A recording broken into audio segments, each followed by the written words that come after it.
Welcome back to another review, this time for the anime WitchWatch, which had 25 episodes and was airing from spring to summer of 2025.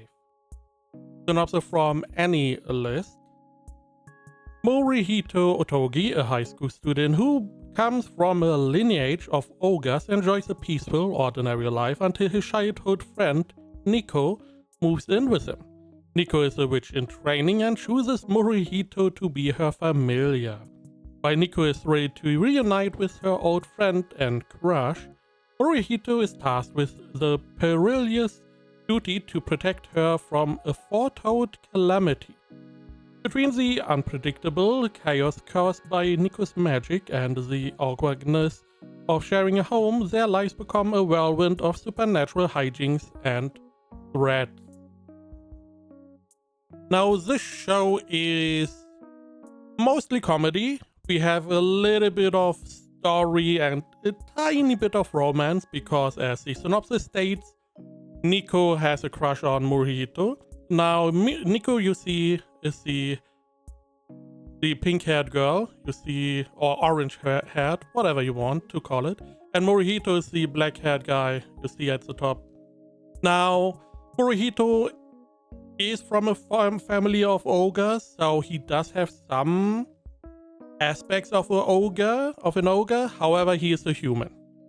He's visually a human, but he's very strong, very resilient, that kind of thing. We also get introduced to like a Tengu who is, he is a little bit more quick and light, also a human, but he has like some more bird-like features or abilities, not features, but he's light, he can jump, he can speak to crows. Okay. We also get introduced to some other characters. Later on we get to see another witch, we get to see another quote-unquote mythical creature. So again, mostly comedy between Nico, who is a witch in training, and the surroundings. Not only Morihito, they go to school, so we have like magical mayhem inside the classroom, and most of it is not really because of her wanting to do something bad. She wants to do good because she wants to help people, and whenever she helps people with her magic and they are really grateful to her, she gets like points, more or less. She gets I believe something like a power-up, and she needs enough of those to become a full-fledged witch. So we have that as synopsis. Now, I really like the magic idea because it seems like every bit of magic he uses has like a drawback. It's not like, oh, you do something magic and it's just positive. No, most of them, at least as far as I know, have like a drawback. I do not know specifics. I do have an example later on to showcase that, which is interesting. I like the idea. I like, hey, it's not all rainbows and flowers, but you have to, be careful what you do, which is nice. Outside of that, naturally, a lot of comedy because of the magic and the consequences of using said magic. We have like hijinks. As examples, there was one where someone turned into something like a 2D plane. They were like a piece of paper, and because they were so light, they just flew away in the wind. So we had to, catch them. Additionally, we also have the interactions between the characters, which can be very funny. Animation-wise, also pretty well. I enjoyed my time with the show. There were some episodes I really enjoyed, other episodes naturally a little bit less. We have multiple little, not stories, but main focus, especially around magic most of the time, in one episode, so there's some variety, which is nice. We also have like a little gag in the show where they show not a cartoon, but an anime inside the anime, which is interesting. But yeah, I really like the show. It was pretty funny. The story, there is an overarching story, which is that there was a foretold calamity around her, and that is why she is here, and Morihito is being her bodyguard because they want to, you know, stop her from experiencing something bad. But overall, that is, you know, somewhat on the sideline, because most of the time we just have some fun, and fun is a lot to be had here. Now, let me show you an example. What you need to know, the blonde guy is Tengu. We see him in a second. And in this example, he wanted a little help because he had some work to do.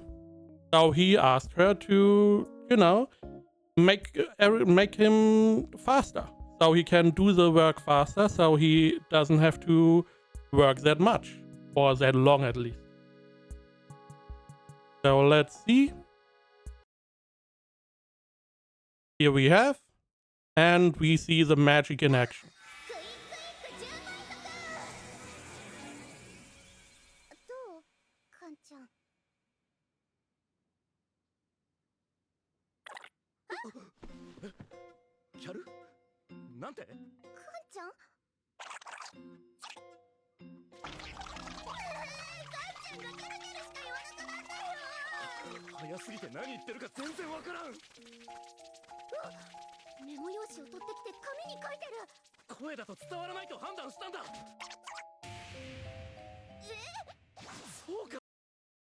Okay, that is all I want to show. Now, there was not a lot of animation I could showcase because that is not the focal point.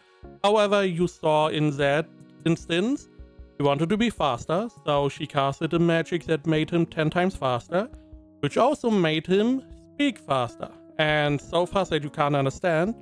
In reverse, he experiences everything around him slower, so if they want to talk, it is super slow and also not understandable. And we do have, you know, these consequences for a little bit to contend with, because, a little bit spoiler, but before she casted the magic, she was informing him that this magic is going to but it is going to be in place for 10 days approximately. So there's a long time he is going to have a very rough time.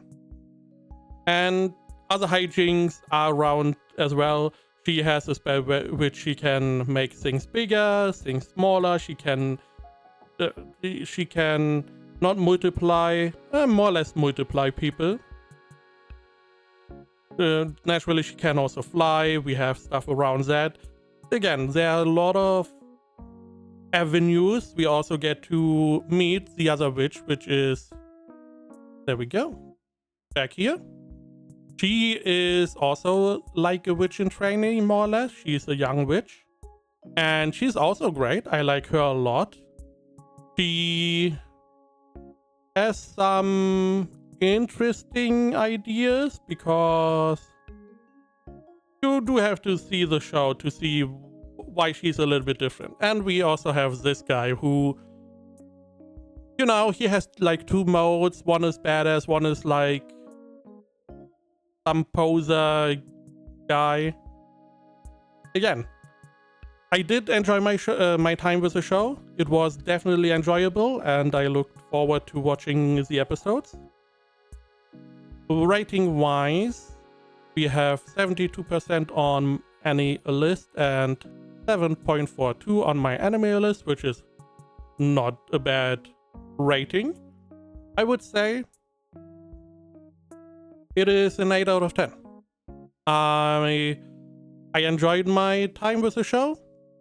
Comedy is very subjective, naturally, as I always want to preface, but this one was pretty solid, and I like the idea about the magic system.